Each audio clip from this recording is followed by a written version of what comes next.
Om Swastiastu.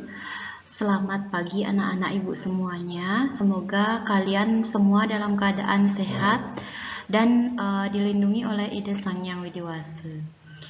Anak-anak, untuk pembelajaran hari ini ibu akan mengajarkan bab 2, yaitu Upaweda, ya. Jadi dalam kita di bab 2 ini kita akan mempelajari Upaweda, yaitu bagian dari kitab suci Weda. Nah, apa yang akan kita pelajari dalam bab 2? Ya. Jadi yang kita akan pelajari itu yang pertama kitab suci Weda. Jadi di sini Ibu akan menjelaskan sedikit terlebih dahulu kitab suci Weda, ya. Kemudian baru kita menuju yang kedua, yaitu pengertian Upaweda. Kemudian yang ketiga, kedudukan Upaweda dalam Weda. Ya, bagaimana sih kedudukannya? Di mana sih letaknya Upaweda dalam Weda itu sendiri? Nah, itu yang poin ketiga. Kemudian poin yang keempat, setelah kalian tahu di mana letak Upaweda itu, maka Upaweda itu ada bagian itihasa. Kita akan pelajari itihasa, yaitu Ramayana dan Mahabharata. Kemudian yang kelima, yaitu kita akan belajar tentang Purana. Yang keenam, yaitu Arta Sastra. Nah, kalau Arta Sastra ini terkait dengan ilmu kepemimpinan. Kemudian yang ketujuh, yaitu Ayurveda. Ya, kalau Ayurveda berarti terkait dengan ilmu pengobatan menurut Weda. Kemudian yang kedelapan, yaitu Gandharwa Weda. Berarti di sini kita akan belajar tentang ilmu seni dalam Weda itu sendiri. Nah, itu sekilas apa-apa saja yang akan kita pelajari dalam bab 2. Kita mulai dari pembahasan yang pertama, yaitu tentang kitab suci Weda. Nah, Weda adalah wahyu dari Ida Sang Hyang Widi Wasa. Nah, wahyu ini diturunkan melalui perantara para maharsi. Para maharsi, beliau mendengarkan sabda dari Ida Sang Hyang Widi Wasa. Setelah beliau mendengarkan, kemudian beliau mencatatnya. Nah, hasil pendengaran dan juga catatan dari maharsi tersebut itu ditulis dalam sebuah buku atau kitab. Itulah yang disebut dengan Weda. Jadi hasil dari pendengaran dan catatan dari maharsi yang ditulis dalam buku atau kitab, itu yang disebut dengan Weda. Jadi Weda itu sendiri adalah kitab suci yang berisikan ajaran-ajaran agama. Ya. Itu. Jadi Weda itu sendiri ya ajaran-ajaran agama Hindu ya. Yang kita pelajari sekarang dalam buku agama Hindu itu merupakan sumbernya itu semua ya, merupakan bersumber dari kitab suci Weda ya. Jadi Weda itu adalah sumber dari segala ilmu pengetahuan. Yaitu sedikit tentang kitab suci Weda. Nah, sekarang apa yang lanjut yang kedua ya. Pembahasan yang kedua, apa yang dimaksud dengan Upaweda? Ya. Upaweda diartikan sebagai Weda yang lebih kecil dan merupakan kelompok kedua setelah Wedanga. Ya. Kata Upaweda berasal dari kata upa dan kata Weda. Upa berarti dekat atau sekitar dan Weda berarti pengetahuan. Jadi bisa disimpulkan Upaweda tersebut adalah artinya sekitar hal-hal yang bersumber dari Weda. Ya, pasti kalian bingung ya, apa sih itu sekitar hal-hal yang bersumber dari Weda? Ya, nanti setelah kalian lanjut kepada di mana kedudukan dari Upaweda, kemudian lanjut kepada apa bagian-bagian dari Upaweda, nah nanti endingnya kalian akan tahu apa itu sebenarnya Upaweda, apa fungsinya, untuk apa dibuatkan Upaweda. Ya. Jadi dalam kita mempelajari Upaweda, diharapkan kita memiliki pengetahuan dan pengarahan mengenai pengetahuan dan peruntukan ilmu pengetahuan yang dimaksud. Ya, sedikit kalau di buku ya, ini Ibu ngutip dari buku, jadi sedikit menjelimet ya. Jadi Upaweda ini bisa diartikan sebagai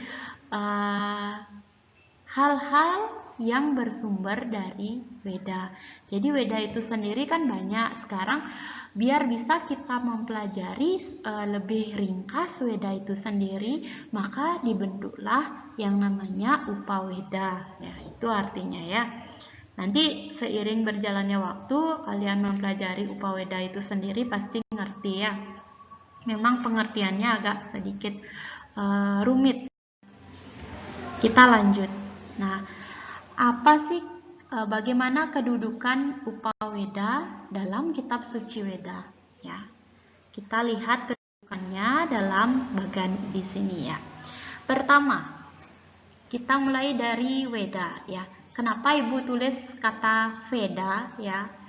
Kata huruf V itu kalau dalam bahasa Sanskerta atau bahasa India itu dibaca W ya. Jadi walaupun tulisannya Veda tapi bacalah Weda ya. Jadi Weda itu sendiri merupakan sabda dari Ide Sang Hyang Widi-Wasa ya, yang diturunkan kepada para maharsi ya. Kita mulai dari yang pertama. Weda itu ya dibagi menjadi dua, yaitu Weda Sruti dan Weda Smrti ya. Weda Sruti itu adalah Weda yang diperdengarkan secara langsung oleh para maharsi ya. Para maharsi mendengarkan sabda Tuhan dan menulisnya ya. Itulah yang disebut dengan Weda Sruti. Nah, bagian dari Weda Sruti itu yaitu ada Rigweda, Samaweda, Yajurweda, dan Atharwaweda. Kalau Rigweda berarti tentang mantra-mantra pemujaan ya. Yang kedua ada Samaweda berarti tentang nyanyian-nyanyian suci ya. Kemudian yang ketiga ada Yajurweda berarti tentang tata cara pelaksanaan yadnya. Kemudian yang keempat Atharwaweda ya, ini berisikan ilmu-ilmu mistis ya. Jadi Ibu tidak terlalu banyak ya tentang Weda Sruti, agar kalian tahu saja di mana letak Upawedanya ya. Maka Ibu tampilkan seperti ini. Kemudian sekarang kita lihat di Weda Smrti. Weda Smrti adalah Weda yang disusun berdasarkan ingatan-ingatan dari para maharsi ya. Jadi yang mana duluan ada, Weda Sruti apa Weda Smrti? Jika ada pertanyaan seperti itu, jadi jawabannya adalah Weda Sruti terlebih dahulu ada ya, baru Weda Smrti. Lalu apakah kedudukannya lebih tinggi Weda Sruti? Tentu saja tidak. Jadi antara Weda Sruti dan Weda Smrti kedudukannya itu adalah sama ya. Nah, kalau Weda Smrti itu adalah Weda berdasarkan ingatan-ingatan dari para maharsi. Nah, Weda Smrti ini dibagi menjadi dua, yaitu Wedanga, kelompok Wedanga, dan kelompok Upaweda ya. Kelompok Wedanga ya, itu ada Siksa, Vyakarana, Canda, Niruda, Kalpa, dan Jyotisa. Kalau Vyakarana berarti ilmu tentang tata bahasa. Kalau Jyotisa berarti ilmu tentang perbintangan. Ibu tidak banyak tentang Wedanga ya. Kalau kita belajar Wedanga itu sudah ada di kelas, kalau tidak salah kelas 7 ya, kelas 7 SMP ya. Di sana sudah dijelaskan pasti tentang Wedanga itu sendiri. Sekarang kita lihat Upaweda. Upaweda itu ada Itihasa, ada Purana, ada Arthasastra, ada Ayurveda, dan ada Gandharwa Weda. Ya. Jadi, yang kita akan pelajari sekarang itu adalah Upaweda, ya, yang Ibu isi warna hurufnya merah-merah, itu yang akan kita pelajari ya. Jadi dalam kodifikasi Weda atau bagan Weda itu sendiri, Upaweda ini termasuk ke Weda Semerti, yaitu Weda yang disusun berdasarkan ingatan-ingatan para maharesi.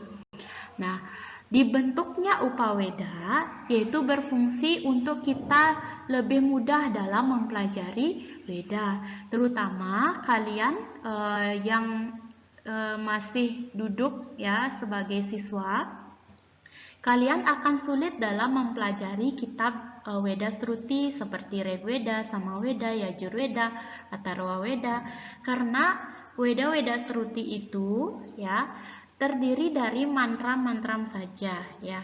Kalau seperti itu, Sang Sulingge, pendeta itu cocok mempelajari Weda Sruti. Sedangkan kalian yang masih sebagai siswa dalam mempelajari Weda Sruti pasti akan kesusahan ya.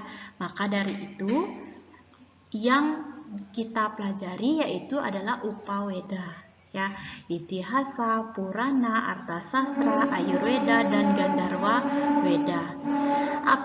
Nah, Itihasa, Purana, Arthasastra, Ayurveda, dan Gandharwa Weda ini merupakan juga diambil dari Weda Sruti ya. Diambil dari Weda Sruti dan dikemas oleh para maharesi dalam bentuk Upaweda ya.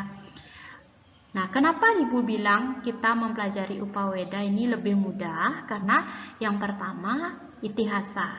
Jadi Itihasa itu tentang cerita-cerita Ramayana dan Mahabharata. Jadi cerita Ramayana dan Mahabharata ini mengandung ajaran-ajaran suci Weda, tetapi dikemas dalam bentuk cerita. Yaitu ada Itihasa, yaitu cerita-cerita kepahlawanan. Yang kedua ada Purana, yaitu cerita tentang para dewa. Kemudian yang ketiga ada Arthasastra, berarti ilmu tentang kepemimpinan. Kemudian yang keempat ada Ayurveda, berarti ilmu pengobatan ya. Jadi dalam Weda itu ada ilmu pengobatan ya yang bersifat memanfaatkan tumbuh-tumbuhan ya. Nanti kita akan pelajari itu. Yang kelima adalah Gandharwa Weda, yaitu ilmu tentang seni ya. Bagaimana ilmu tentang seni dalam kitab suci Weda atau dalam kitab Upaweda ya. Jadi untuk pembelajaran hari ini Ibu cukupkan materinya, Ibu cukupkan dulu dari apa itu kitab suci Weda, kemudian apa pengertian Upaweda, kemudian yang ketiga bagaimana kedudukan atau letak Upaweda di dalam Weda. Nah, untuk minggu depan ya, Ibu akan lanjutkan kepada Itihasa, kemudian apa itu Purana, Arthasastra, Ayurveda, dan Gandharwa Weda. Jadi untuk pembelajaran hari ini materi dari Ibu cukupkan sampai di sini. Ibu tutup dengan Paramasanti. Om Santi Santi Santi Om.